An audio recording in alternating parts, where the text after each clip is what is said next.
हमारे सामने आता है रिट। रिट क्या होता है? रिट जो होती है it is a direction. Writ क्या होती है?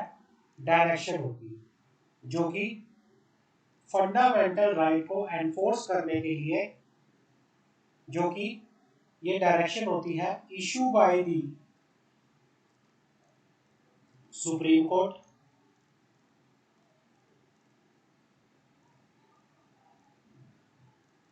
And high court.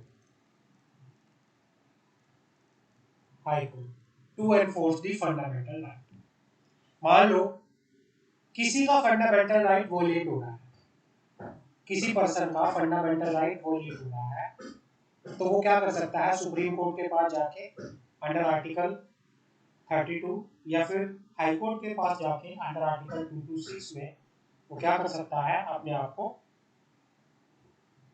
Case file कर सकता है, रिट ऑब्टेन कर सकता है सुप्रीम कोर्ट से। क्लियर है? अब रिट कब कब अवेलेबल होती है, किन किन सिचुएशन में आपको रिट मिल सकती है? There is no remedy available under ordinary law. अगर कोई दूसरी रेमेडी अवेलेबल ना हो, और अगर रेमेडी अवेलेबल है तो वो इनएडवोकेट है, तो इस सिचुएशन में आप सुप्रीम कोर्ट से रिट ले सकते हो। रिट क्या होता है? एक तरह से डायरेक्शंस होती है सुप्रीम कोर्ट की, डायरेक्शंस। क्लियर है? सबसे पहली रिट हमारे पास आती है writ of habeas corpus. Writ of habeas corpus. Habeas corpus का मतलब होता है have the body. Have the body.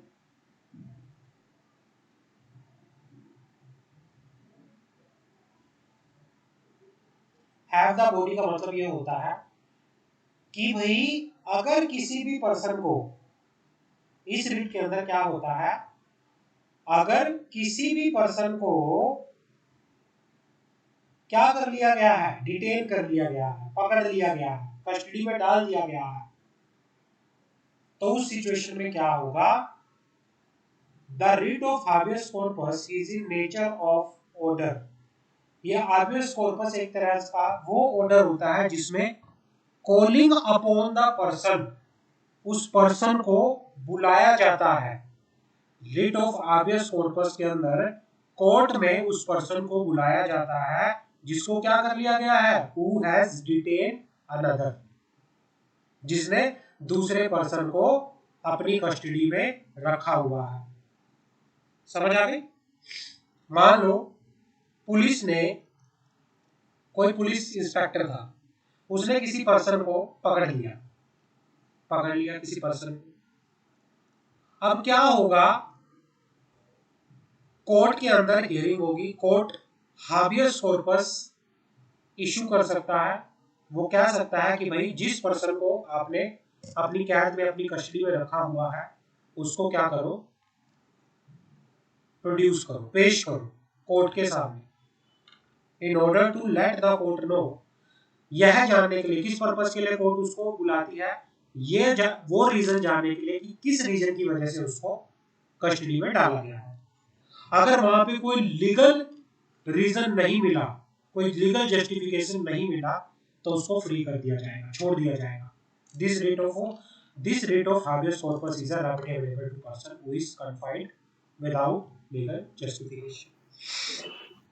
किसी पर्सन को बिना किसी लीगली जस्टिफिकेशन के, बिना किसी लीगल कारण के पकड़ लिया गया, तो आप क्या कर सकते हो? कोर्ट से हाबियस corpus, writ of habeas corpus ले सकते हो, जिसमें उस पर्सन को बोला जाएगा जिस पर्सन ने दूसरे पर्सन को अपनी कैद में रख रखा है कि भाई उसको हमारे सामने पेश किया जाए। हम उससे पूछेंगे, हम रीजन पूछेंगे कि किस कारण की वजह से उसको आपको डिटेन किया गया है। अगर कोई लीगल जस्टिफिकेशन नहीं मिलता तो आपको फ्री कर दिया जाएगा। That's called writ of habeas corpus. कोई समझ आई या नहीं आई? ओके सर, यस सर, आ गया। हाँ, यस सर। गुड। अब दूसरी आती है हमारे पास writ of mandamus. Writ of mandamus. Mandamus का मतलब होता है कमांड देना। Command command writ of mandamus is a command issued to direct any person, corporation, inferior court, or government requiring him to do a particular act specified therein, which pertain to his or its office or is further in the nature of public duty. इसमें क्या होता है, Supreme court किसी भी person को, किसी भी अपनी इंफीरियर छोटी कोर्ट को, किसी भी कॉरपोरेशन को, गवर्नमेंट को कोई कमांड दे सकती है कि आपको ये किसी काम को करने के लिए वो काम जो उसकी ड्यूटी, जो उसके ऑफिस से रिलेट करता है, समझ आ गई, जो कि पब्लिक ड्यूटी के नेचर का है, उस काम को करने के लिए आपको कमांड दे सकती है। कौन दे सकती है? Government. Mandamus can be issued against any public authority. The writ is used for securing judicial enforcement of public duty. आप किसी गवर्नमेंट ऑफिस में जा रहे हो, बट आपका काम नहीं कर रहा कोई, आपकी सुनवाई नहीं हो रही, आप सुप्रीम कोर्ट के पास जा सकते हो, वहां से रिट ले सकते हो उस पब्लिक अथॉरिटी के खिलाफ, रिट ऑफ मैंडामस, जहां पे सुप्रीम कोर्ट उसको कमांड देगी, उसको निर्देश देगी, उसको डायरेक्ट करेगी कि भाई जो ये काम है ये करके दो, आपकी पब्लिक ड्यूटी का काम है। That's called writ of mandamus. First दो रिट क्लियर है? जी सर। थर्ड रिट आती है हमारे पास रिट ऑफ प्रोहिबिशन।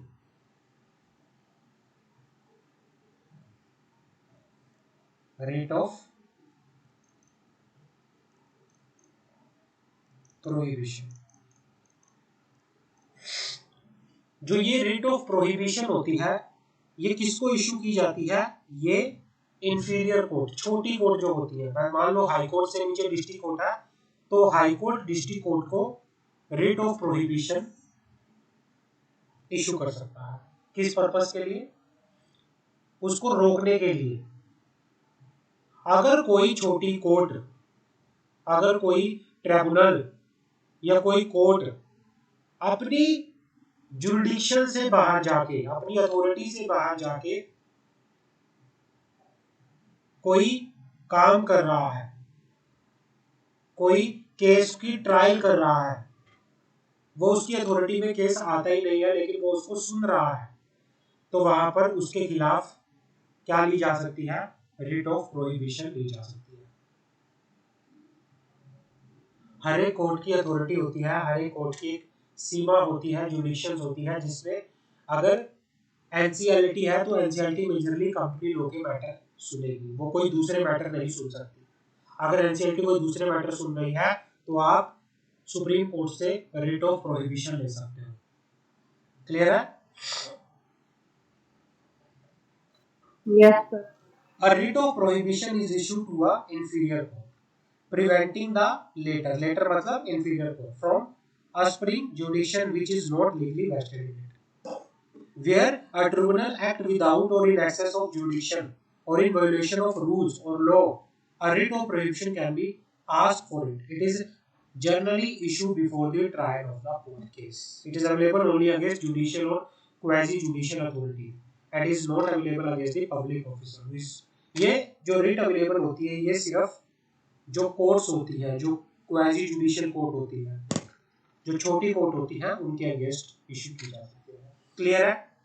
कोई डाउट तो मुझे बताओ। यस सर क्लियर है। Gauri, yes sir. Saurabh and yes sir.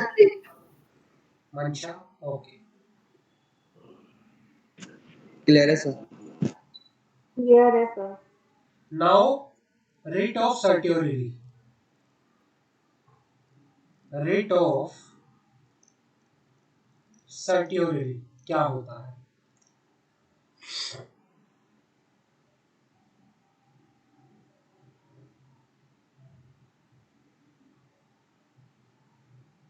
The writ issue by the supreme Court, जो ये एक तरह से जो रेट ऑफ प्रोहिबिशन होती है ये भी इसी तरह से होती है, ये भी रेट ऑफ प्रोहिबिशन की तरह होती है।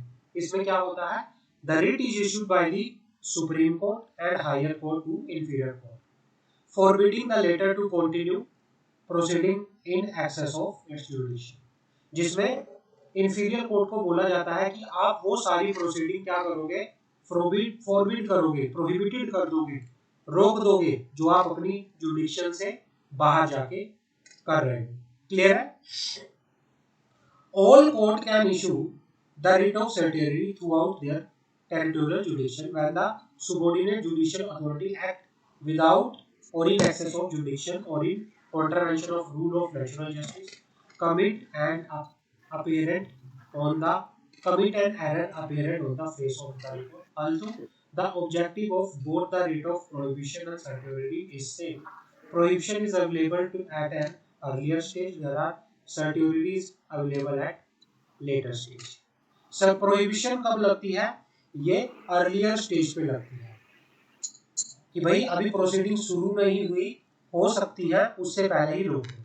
यहाँ पे रेट ऑफ सर्टियोरिटी क्या है? प्रोसीडिंग शुरू हो चुकी है, उस प्रोसीडिंग को रुकवाना।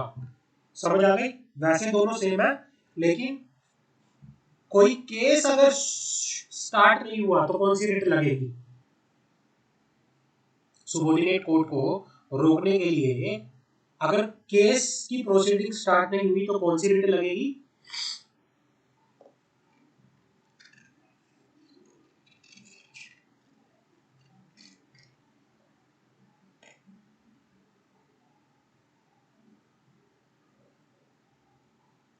बताओ। अगर केस की प्रोसीडिंग स्टार्ट नहीं हुई तो कौन सी रेट लगेगी? रेट ऑफ प्रोहिबिशन लगेगी या रेट ऑफ सर्टियोरिटी लगेगी?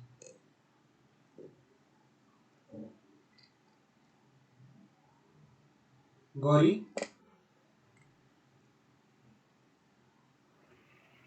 सर अगर कोर्ट के अंदर रेट प्रोसीडिंग अगर स्टार्ट अभी नहीं हुआ और उसको रोकने के लिए कौन सा रेट लगेगा? रेट ऑफ प्रोहिबिशन लगेगा या रेट ऑफ सर्टियोरिटी लगेगा?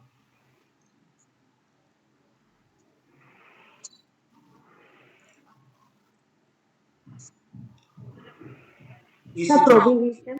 रेट ऑफ प्रोहिबिशन लगेगा, ठीक है ना। और जब एक बार प्रोसीडिंग स्टार्ट हो जाती है, प्रोसीडिंग स्टार्ट होने के बाद उसको रोकना जाता है तो रेट ऑफ सर्टियोरिटी लगता है। क्लियर है?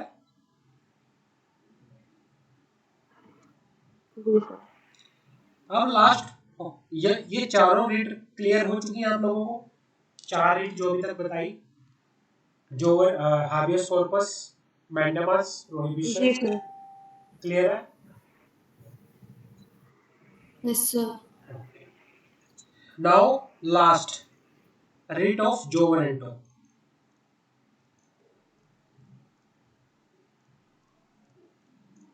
रेट ऑफ जोवरेंटो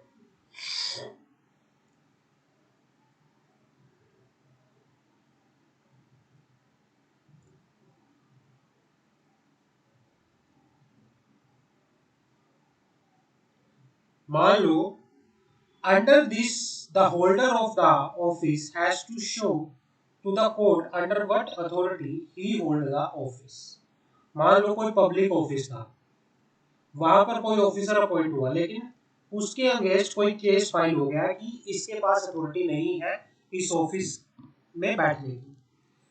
तो अगर कोई इलीगल वे में, अगर कोई फ्रॉड करके गवर्नमेंट का कोई पोस्ट ले ले, तो वहां पे आप क्या कर सकते हो?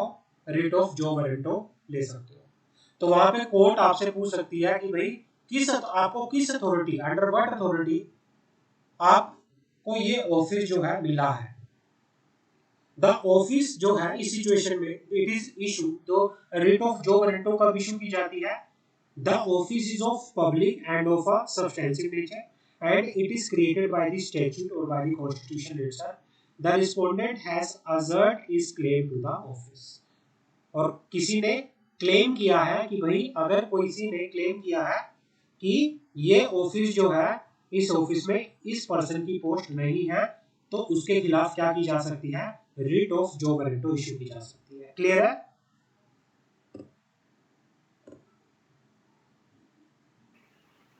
जी सर। हाँ,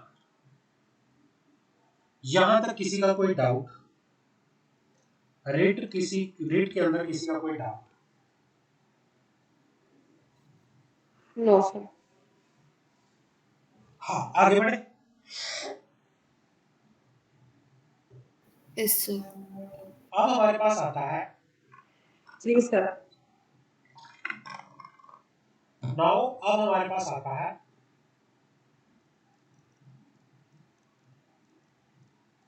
डायरेक्टिव प्रिंसिपल ऑफ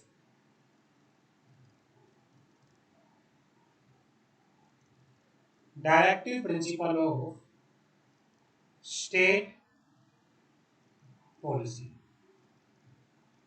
आर्टिकल 36 से लेके 50 कुछ डायरेक्टिव प्रिंसिपल्स होते हैं।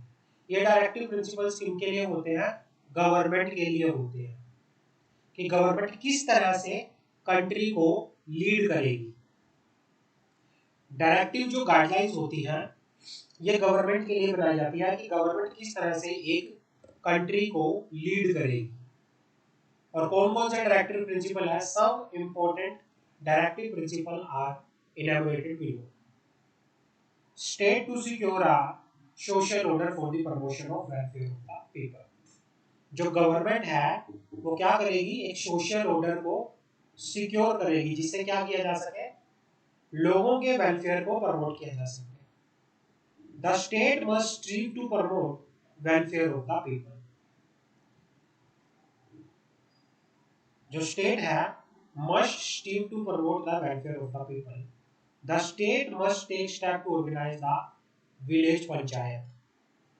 State must take effective provision for securing the right to work, right to education, and to public assistance in case of unemployment or old age. State must endeavor to provide uniform civil code, provision for free and compulsory education. State must promote education and economic interest of the scheduled caste, scheduled tribes, other weaker section people. States shall endeavor to protect and improve the environment and safeguard of the forest, wildlife of the country. The state must separate executive from judiciary in public service of state. In international matters, state must endeavor to promote peace, security, maintain just and honorable relation in respect to the international law between the nation. तो ये चीजें जो हैं, ये सारी directive principles में आती है। क्लियर है? आपको ये लर्न करना है। समझ आ गई जो भी पढ़ाया, क्या क्या है directive principles.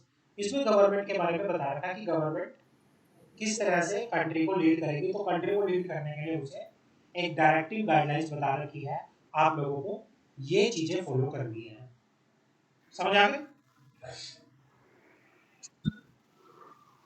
Okay. Yes, sir. What will happen if there is any conflict between fundamental right and directive principles? अगर फंडामेंटल राइट और डायरेक्टिव प्रिंसिपल्स में कॉन्फ्लिक्ट हो जाता है तो क्या होगा? What will be the legal position if the law enacted to enforce a directive principle violate a fundamental right? Initially, the court adopted a strict view in respect and ruled that directive principle could not override the fundamental right.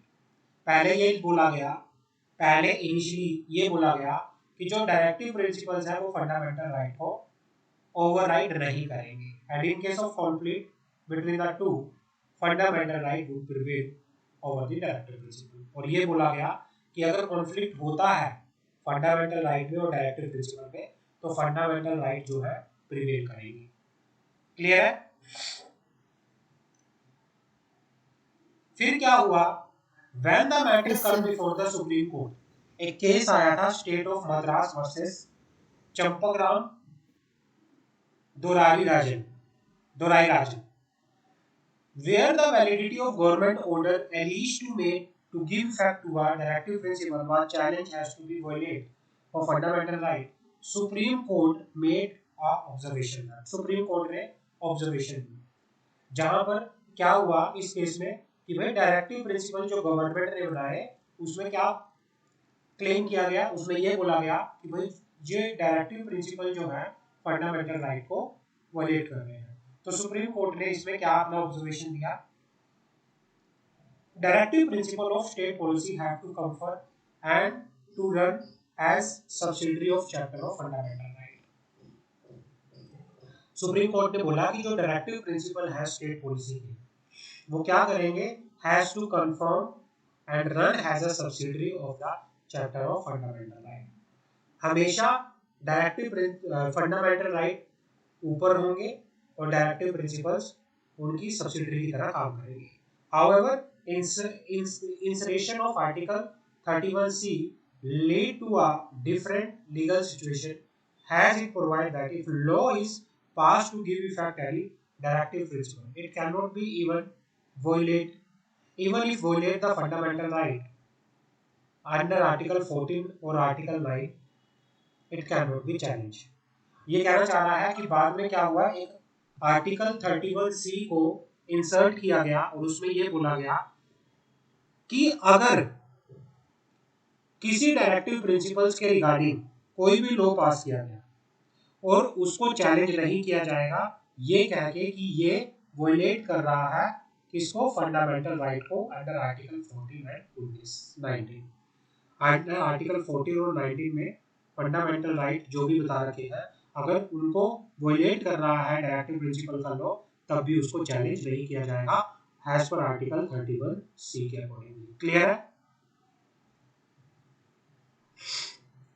Ji sir. Fundamental duties Yes, क्या sir. होती है, हमारी कुछ fundamental right है तो fundamental duty भी है। Article 51A जो कॉन्स्टिट्यूशन का आर्टिकल है वो इम्पोज करता है हर एक सिटीजन ऑफ इंडिया पे कुछ fundamental duty, abide by the constitution, कि भाई हम अपने संविधान की आदर करेंगे, हम नेशनल फ्लैग नेशनल एंथम का क्या करेंगे, रिस्पेक्ट करेंगे, uphold and protect the sovereignty unity integrity of India, defend the country and render national service when called upon to do, promote harmony and the spirit of common brotherhood among all the people of India, transcending religious, linguistic, regional or sectoral diversity, to renounce practice derogatory to the dignity of women. हम हर एक person की चाहे कैसा भी हो सबके साथ क्या करेंगे, ब्रदरहुड भाईचारे की भावना से रहेंगे, अपने वैल्यू करेंगे, प्रिजर्व करेंगे rich heritage of our composite culture, हम अपने कल्चर की वैल्यू करेंगे, प्रोटेक्ट करेंगे, इंप्रूव करेंगे natural environment including forest, lake, river, wild life and have compassion for the living creature to save the public property को save करेंगे। तो ये सारी की सारी हमारी क्या है, फंडामेंटल ड्यूटीज है। क्लियर है? Any doubt? Yes, sir. Anyone have doubt? No, sir. Okay. No, sir. No, sir.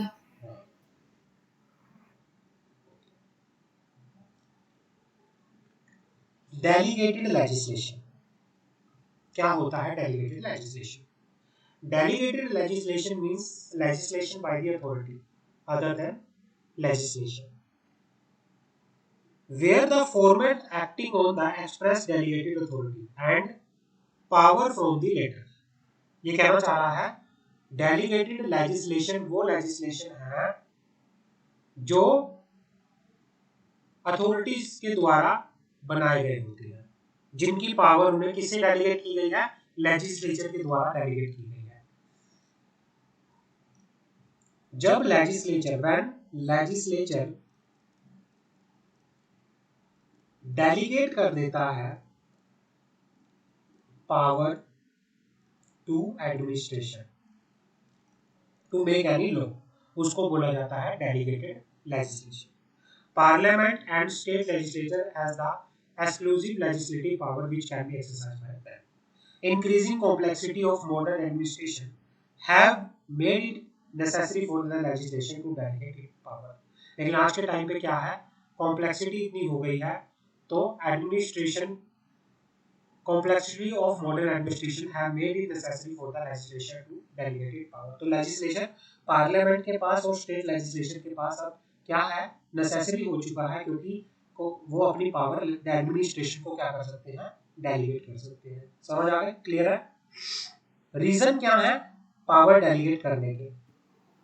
Limit of time of the legislature, limit of amplitude of legislature, the need of some weapon for coping with the situation created by emergency. तो ये situation होती है, ये कुछ इतना खास नहीं है, इंपॉर्टेंट नहीं है, एक बार पढ़ लीजिए। Ordinance making power, ordinance making power क्या होती है? अच्छा, पार्लियामेंट के सेशन होते हैं, पता है आपको? पार्लियामेंट के सेशन होते हैं, आप लोगों को पता है?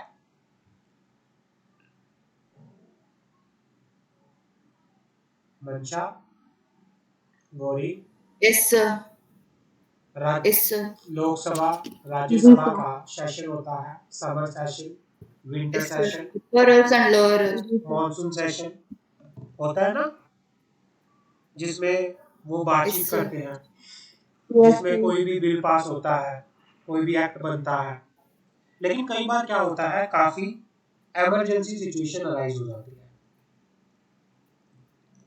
कई बार ऐसी सिचुएशन अराइज हो जाती है कि पार्लियामेंट उस टाइम सेशन में नहीं होती, लेकिन कोई लॉ को एप्लीकेबल करना जरूरी हो जाता है।